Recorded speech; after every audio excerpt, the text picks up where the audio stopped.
Tata IPL 2026 තරඟාවලියේ තීරණාත්මක තවත් එක් ප්‍රබල තරඟයක් රාජස්ථාන් රොයල් හා දිල්ලි කැපිටල්ස් කණ්ඩායම අතර තරඟය ජයපූර්හිදී අවසන් වුණේ දිල්ලි කණ්ඩායමට ප්‍රබල ජයක් අත්කර දෙමින් සුපිරි අවසන් හතරට බලාපොරොත්තු තවත් එක් කරගනිමින් කාසියවාසී දිනාගත් රාජස්ථාන් නායක රියන් පරාග් ජයපූර් පිටියේ කාසියවාසිය දිනාගෙන මුලින් පන්දුර පහර දීමට තීරණය කරමින් පන්දුවර 20 අවසානයේ කඩුළු 6ක් දැවි ලකුණු 225ක් රැස් කිරීමට සමත් වෙනවා. පිළිතුරින්ම ක්‍රීඩා කරපු දිල්ලි කැපිටල්ස් කණ්ඩායමේ රාජස්ථාන ලකුණු 225 ඉලක්කය පන්දුවාර 19යි එක් පන්දුවක් තුල කඩුළු 3ක් පමණක් දැවි ඉලක්කය සපුරා ගනිමින් තරගයේ ජයග්‍රහණය කිරීමට සමත් වෙනවා. ගියවර තරගයේදී පැතුම් නිස්සංකගේ දුර්වල පිටිකරණ විලාසය නිසාම අවස්ථාවක් හිමි නොවුනත් නැවතත් ඔහුට ඊයේ තමා නීත්‍ය ආරම්භක පිටිකරණයේ වගකීම හිමි වුණා.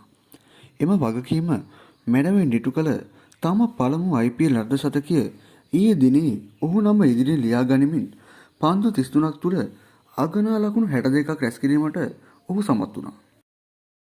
මේ අතර පැතුම් නිස්සංක KL රාහුල් හා නිතිෂ් රානාගේ මේ විශිෂ්ට පිටිකරණ විලාසය නිසාම දිල්ලි කැපිටල්ස් කණ්ඩායම IPL ඉතිහාසයේ හඹා ගොස් ජයග්‍රහණය කළ සාර්ථකම ඉනිම ලෙසත් ඊයේ තරගයේ IPL ඉතිහාසයට එක් වුණා.